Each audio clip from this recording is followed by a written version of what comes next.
आणि अशातच त्यांच्या विजयाने कुठेतरी भारतीय जनता पार्टीचा विजय झाल्याने राष्ट्रवादीच्या गोटामध्ये कुठेतरी शांतता पसरलेली पाहायला मिळत आहे. प्रणिता, अगदी अमोल, शिरूरमध्ये आणि एकूणच उत्तर पुण्यामध्ये कोणकोणत्या महत्त्वाच्या लढती आहे ज्याकडे लक्ष लागलेलं आहे संपूर्ण जिल्ह्याचं?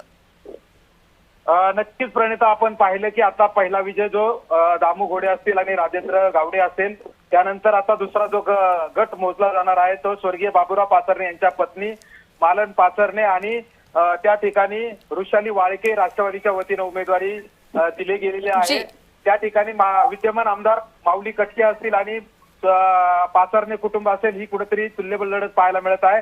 तर मांडवगण मध्ये माजी आमदार पोपटराव अशोकराव पवार यांच्या पत्नीला उमेदवारी त्या ठिकाणी दिलेली आहे आणि त्यांच्या विरुद्ध राष्ट्रवादीने स्थानिक आघाडी केल्याचं पाहायला मिळत असताना सुद्धा या ठिकाणी राजनगाव गटामध्ये दोन जावा समोर पाहायला मिळणार आहे. स्वाती पाचुरकर आणि ज्योती पाचुरकर लढत आहे आणि तळेगाव डमडरे गटामध्ये या ठिकाणी भारतीय जनता पार्टीनं राष्ट्रवादी काँग्रेस पार्टीचे आमदार बापूसाहेब पठारे यांची कन्या दीपाली गव्हाणे यांना उमेदवारी देत या ठिकाणी चुरस पाहायला मिळत आहे. जी अमोल, या संदर्भातील प्रत्येक अपडेट तुमच्याकडनं घेत राहू.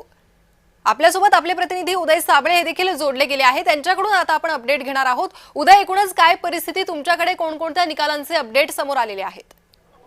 नक्कीच जर आपण बघितलं तर धाराशिव जिल्ह्यामध्ये जर बघितलं तर शिवसेनेचे जे माजी खासदार रवींद्र गायकवाड आहेत त्यांच्या पत्नी उषाताई गायकवाड ह्या कदेर जिल्हा परिषद गटातून आघाडीवर असलेले आपल्याला बघायला मिळतात.